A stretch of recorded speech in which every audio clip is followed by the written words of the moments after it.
So, good afternoon and welcome to, good afternoon, sorry, microphone's not close enough.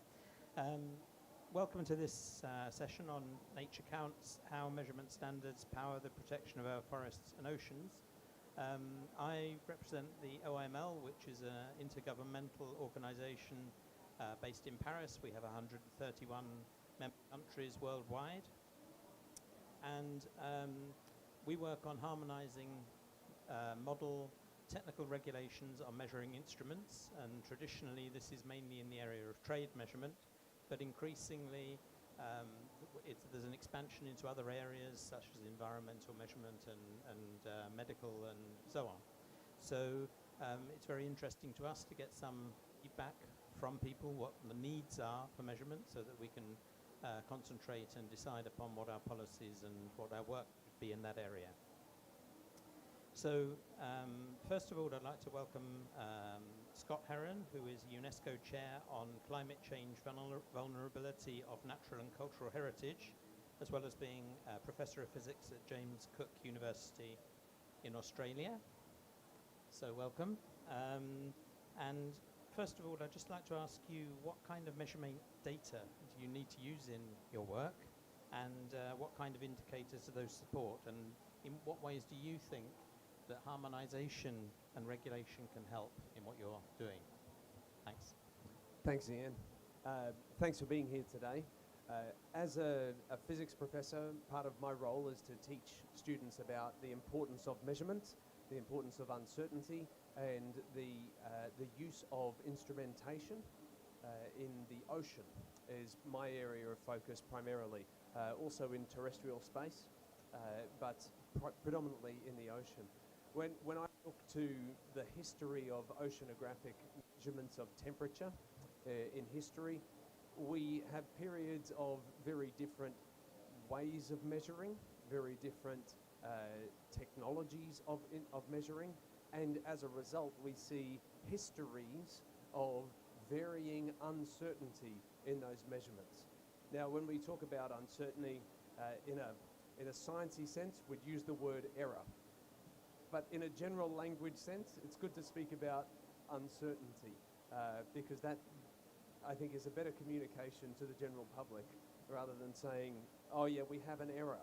Well, why don't you fix the error? No, but the error's a good thing to quantify. And as we look back in history, we can see that changed quantification of how precisely we can measure, how well we can measure, both in terms of our techniques as well as in terms of our technologies. So the importance when we're thinking about issues around climate change is that we must understand what the uncertainties have been, and we must seek to minimize those uncertainties as we look to the future. And so that's a part of the role here. The importance of that in the science is that we have a better understanding of our systems when the uncertainties are lesser. In my particular areas of research, this is also a fundamental concept when we look at accumulated temperature stress. So this is now the accumulation through time of conditions that are harmful to ecosystems.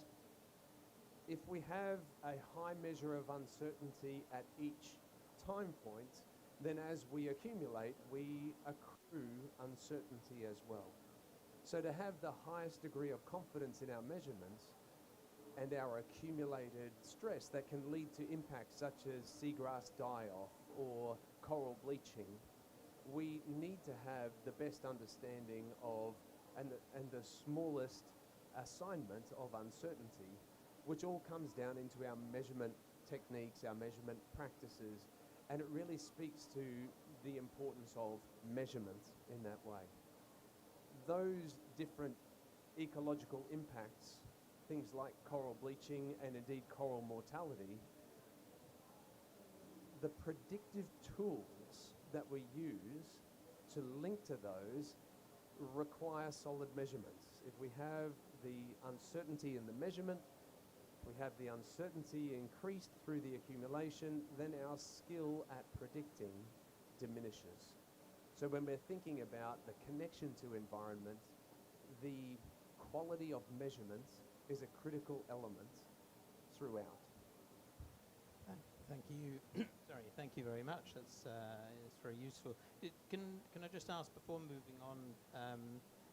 Is there much regulation of the measurements at the moment to ensure that things are done consistently between different people researching or different parts of the world, or is that something that would be useful that's not done at the moment? The instruments that are used all come with their specs. So there is not a regulation on the quality of specification, but there should be an understanding by the operator what the measure of precision as well as the measure of accuracy for their particular instrument is. And if we stay with the temperature example, in the field I used multiple types of instruments in different circumstances, some which have higher degrees of precision. One of the things that I teach my students is no matter what the instrument, you must undertake appropriate calibration in the moment, before and after deployment, so that you can best understand your measurements and therefore the application of those. I'm not going to make a claim that people necessarily do this or don't do this, but I can state that I've seen practice of this that has not effectively prepared the deployment in terms of prior calibration, understanding the quality of the measurement, cross-calibrating individual instruments so that at least you have a relative measure of their capabilities. So there have been instances where we've struggled with analysing data because of the poor preparation going in. Now, how do you regulate the way in which people use instruments? That's a difficult question, and I think that's probably beyond the scope of today. Well, I don't know. I think maybe we can get some feedback on that from our other two presenters. So I'll go to Bob Joseph Matthew, who is President of the International Committee of Legal Metrology, as well as being Vice Director at the Federal Institute of Metrology in Switzerland, METAS. So could you tell us how you think harmonized regulations can help Scott with some of these issues?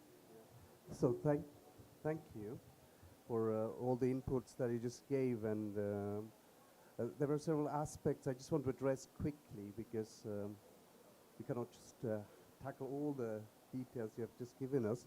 But I would say from a general view, one thing we can do is just enable accurate monitoring of environmental conditions. I mean, one of our core jobs is just be accurate, as you said. We know the technologies to use, we know the techniques and methods to use, and we could be hopefully helpful experts to guide you or your students or your teams in advancing the techniques you should apply to find the relevant data. And when I speak about data, I think what nowadays, especially with the new technology, especially sensoring, we can provide the data necessary for evidence-based policy decisions. And that's what you were aiming at a little bit. I think what speaks is the data that you can use to base your evidence on. So basically that this helps also to take the decision to change the policy, keep the policy, give up the policy, whatever it is. But this is where we can come in and help. And another aspect of metrology or legal metrology as such, we have a huge community that is working on a global level, meaning that we have connections and we have expertise from all corners of the world. This helps you to compare the findings you have or that we make on your behalf and verify if it makes sense. So just very in a simple way, just like the access to, for instance, the OIML network or the scientific world of metrology helps you really to verify a little bit and check if it makes sense. So we have this kind of 3 layers in general, I think, where we can help contribute to your work. Thank you. I think it's an important thing to note that the policies being developed by governments can't be just developed in a vacuum and really need to be there to support the needs of individual governments worldwide, but also other sectors, other stakeholders. So Pamela, if I can just ask you, Pamela Dagg is Director of Legal Metrology in the National Standards Authority of Ireland, NSAI. And can I just ask you about how do you think then that legal metrology can work with the scientific community and the regulatory bodies to make sure that trust and assurance in measurements support climate action and sustainability? Thanks. Thank you very much, Ian. Just following on what Scott and what Bob Joseph have said, the accuracy and the importance of measurement cannot be understated. And having the reliable data that you can trust so to make those sound judgments. Legal metrology is the regulation to ensure of legal measurement, but we can work with the scientific community. We do work with the scientific community in metrology to get better technologies, more accurate instruments to the level that is required for that we work with temperature, we work with length measurements, the sea level rise, we work with emission data.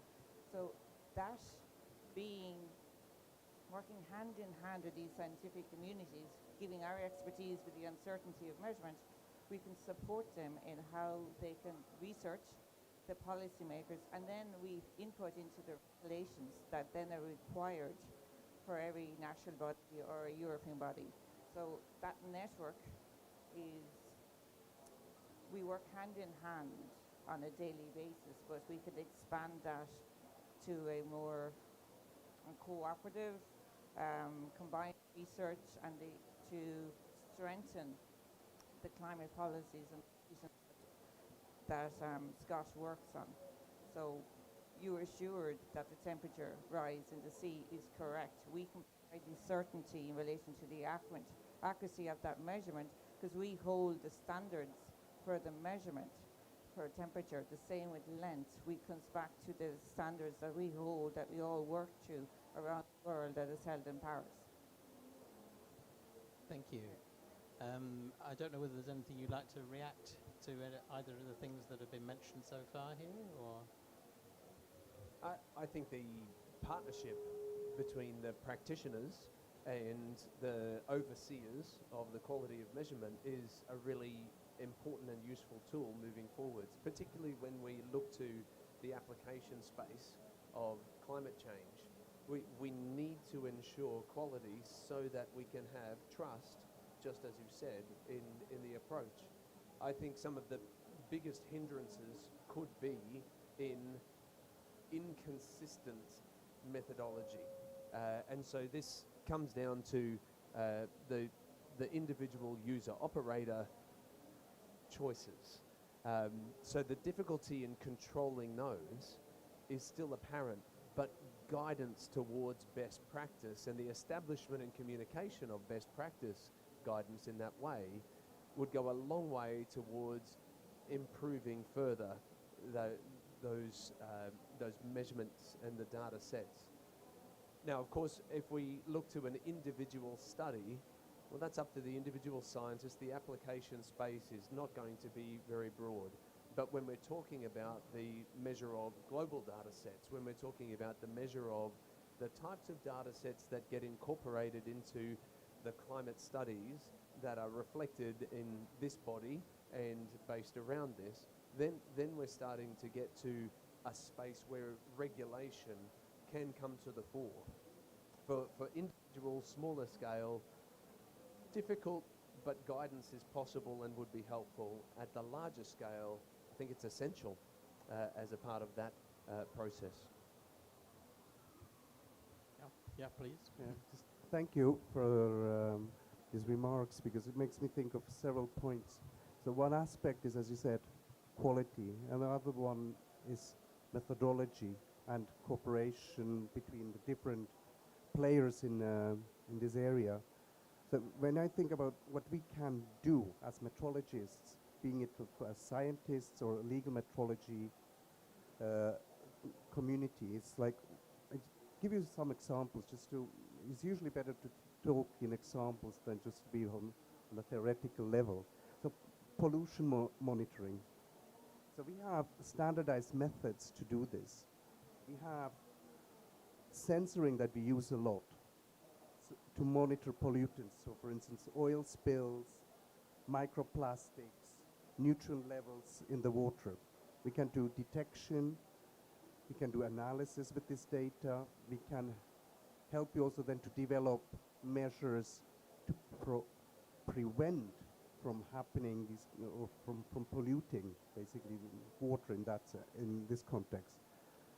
But what is also important is many people do not know the characterization of sensors is very essential, meaning you need to understand how sensors work, what the uncertainty is. And this is a small thing which many people do not know. We help, for instance, many car manufacturers with the sensors to develop, so that's a more common, easily understandable example. But we just really characterize and that people understand how good these or how reliable these sensors are. And there's also technology that develops constantly. And this is where we could work hand in hand. I give you other examples. Just if you talk about the essential ocean variables, and one of your topics that you were mentioning is temperature.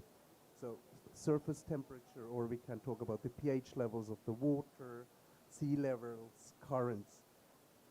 We have technology, especially for instance, well, perhaps not for the sea, but in Switzerland where I work, we do this exactly. We do all this kind of type of analysis for the lakes, the rivers, and again, based a lot on sensoring technology.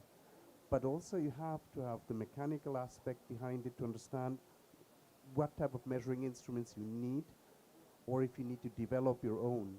This is where we have another competence that many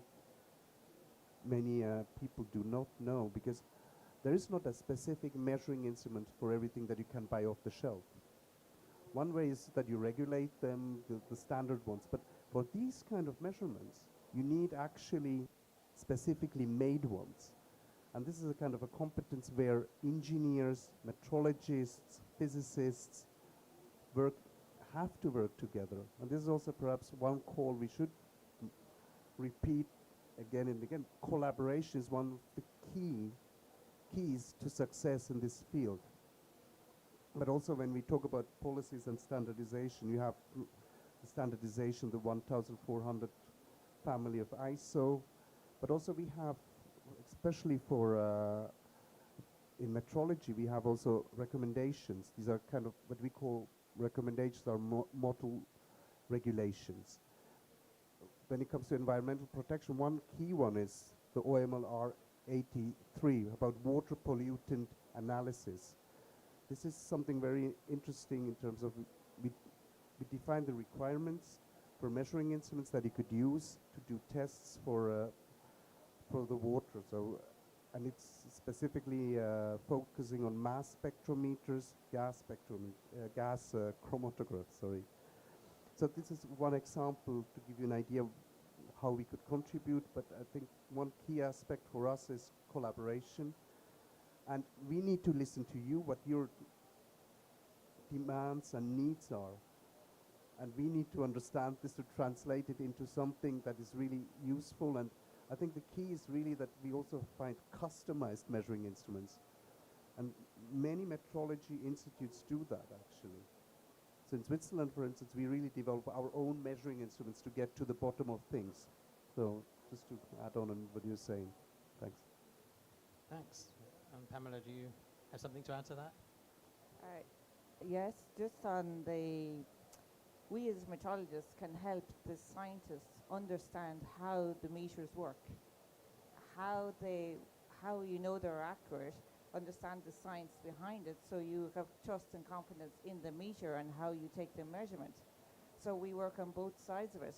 So we also then, on our legal side, we're checking that the instrument complies with the regulations, that it is up to standard, uses all the standards that are required to get a CE marking, well, in Europe it's CE marking, so the product can be used and designed for that aspect. We can also help you to get where there is no recommendations or guidelines in place, we can work with you to develop those that can be used globally with all our partners, with our own metrology, but also with the scientific community, because there's quite a lot of research done in metrology for the standard items such as mass, gas, length, volume. They're looking at these, and they're looking at better ways using technology to achieve the outcomes that is needed for what's coming down the lines. So like if electrical vehicle charging, you have your gas emissions, your air emissions, utilities, how the greener fuels, how we can help be sure that they are green, we can measure them. Everybody has trust and insurance, so you feed into your climate action policies and regulations and your decision making. So both to support the scientists, industry, people, and the trade, because trade is based on the measurements of exports, of volumes, of what you're bringing in, of the different commodities. So food security, all the way through. But then you link that back to how you can protect your ecosystems, because you know the measurements, you know the impacts, the soil pollutions, the water usage. We can help with that. And if you need more accurate instruments, or how we need to develop, we can work quite easily, because we have the experts that can do that, and they use it in the field, and they're quite happy to work in this space. Thank you. Thank you. If I can just reflect on there, Sure. I think you're absolutely right that the questions we face, some of those questions require bespoke development of instruments, and some of the application spaces in the ecosystems, marine ecosystems, it's important for us to understand what the magnitudes of change would be that are relevant to impact. And then we need our measurements to have the magnitudes of change. Now, whether that's turbidity, whether that's nutrients, as you pointed out, and that's one area that at James Cook University, our marine geophysics laboratory develops bespoke instruments for the marine, but also for geophysical applications on land. And so we work in this space inherently, intrinsically, and it comes down to what is the measure of precision that your question desires that helps to understand what's the measure of precision you must have in your instrument development. So working with electronics and electrical engineers, as well as with the marine biologists, chemists, physicists, geologists, to be able to bring those pieces together is an essential part of all of this. And if we are to effectively monitor change with the coming decades, noting that some places are already highly turbid, other places are less turbid. It's not about the absolute necessarily, but about the magnitude of change. As sea level changes, what the implications for nearshore turbidity could become as a question, then all of that coming together is an essential part of effective science underpinned by accurate measurement. Thank you. That's a good point, I think, of reaction to the things which have been brought. We don't have a very big audience here, but does anybody have a question for us, for one of the panelists? Well, unfortunately, we can't interact with our online audience. Yes, thank you. Thank you for the insightful session. I have one question.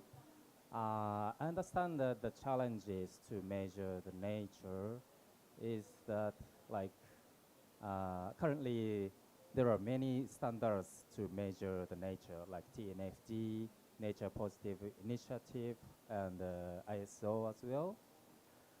How can we think about the standards to, I mean, how can we focus or put the importance to the many kinds of standards to measure the nature at this point? If you have any comment or thoughts, I want to have that. Thank you.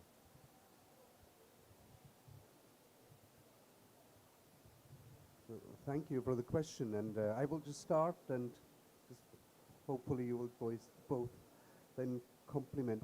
I think one essential thing is what you were saying, and I just start there. It's like the collaboration of different areas of science and policymakers. Because when you want to standardize measurements or standardize anything you want to follow, you need to bring, first of all, people together. And that's what in legal metrology we are doing. We're bringing experts from different areas together from the global scale. Harmonization is key to achieve these kind of things. So what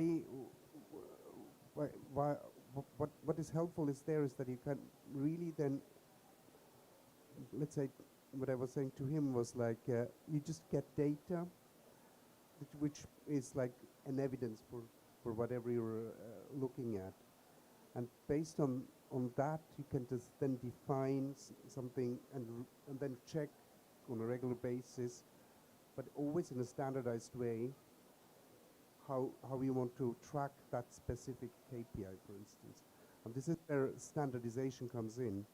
And as he was rightly saying, is you can't do this as one organization. You really need to have this interaction between the different bodies. And from my perspective, this is one approach then, where the standards are building the basis for all type of policies that you can take afterwards. Because otherwise, if there's no comparability, there is no clear transparency why you define a policy one way or the other. And this is the fundamental aspect of using standards. But please. Thank you for the question. To follow on with what Joseph has said, if you have the baseline measure, everybody agrees on the baseline measures, then you will use different aspects to interpret that data. So if we come together and we agree how we measure everything, then how you interpret will bring the other bodies together. So it's by working together and understanding what we are all doing for the one aim, we can most definitely support all those other standards, so which you agree on the same foundation that it comes from. So your question is very good, and this is why we are here. We want to all come together and agree how we do the basics. Metrology, you can say, is the basic foundation. So the measurement is safe, the measurement is secure, we trust, we know. Everybody uses the one method.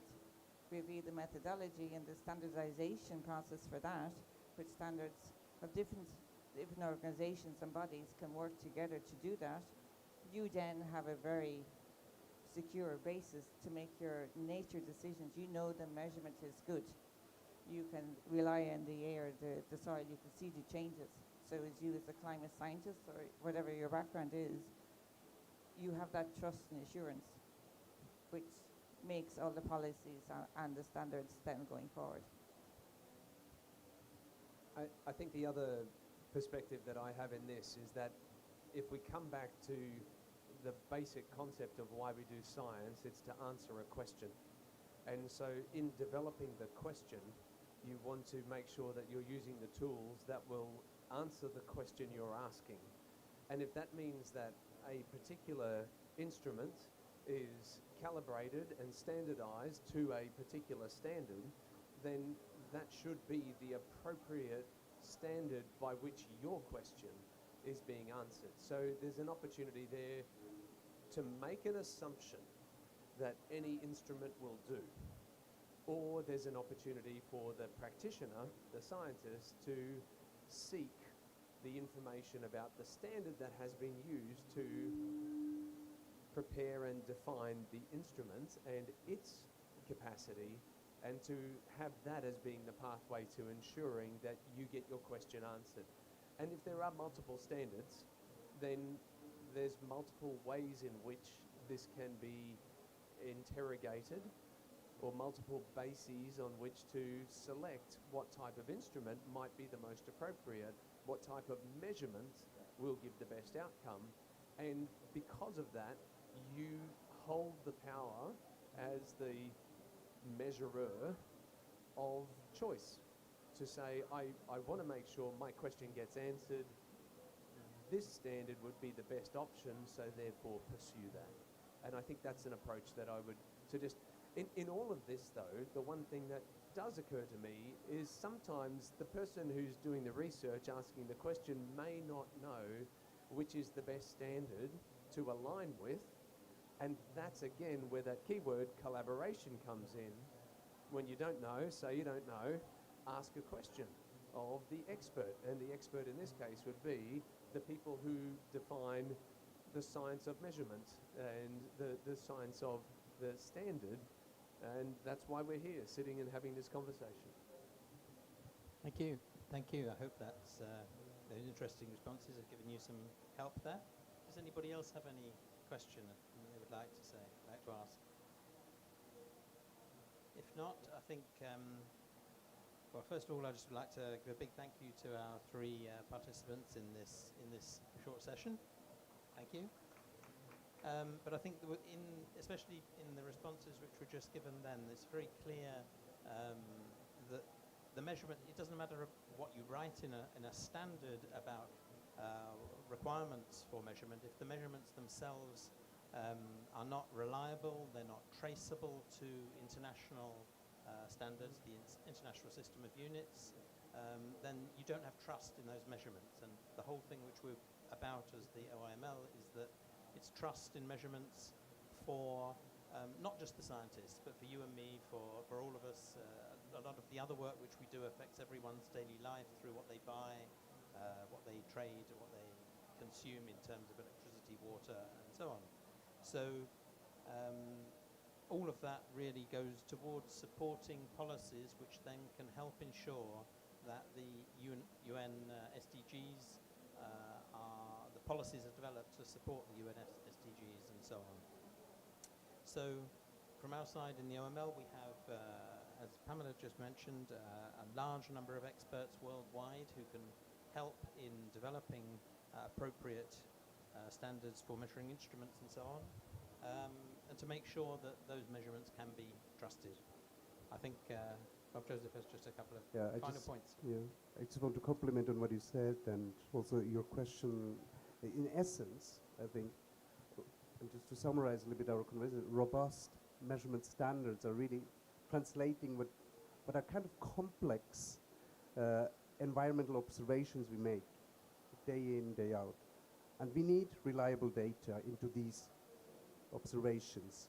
And this is where we come in, and because these type of measurement standards are then actually essential and key for guiding in an effective way for developing strategies for conservation, for instance, enforcing regulations, but also, and this is what you were addressing, and accountability needs to be ensured on in global efforts that we are taking. And I think these are all kind of type of little elements that help us to protect our vital ecosystem. And this is where standards come into play. Yeah, and I think it's worth sort of paraphrasing Lord Kelvin, great physicist, however many years ago now, who said that if you can't measure something properly, you can't improve it. And so especially in terms of the measurements which are being used within environmental protection, you can't improve those things you're trying to protect if you can't measure them accurately. So unless there are any other final comments, thank you for coming, and do come to our other session tomorrow morning at 9:30. Thank you. Thank you.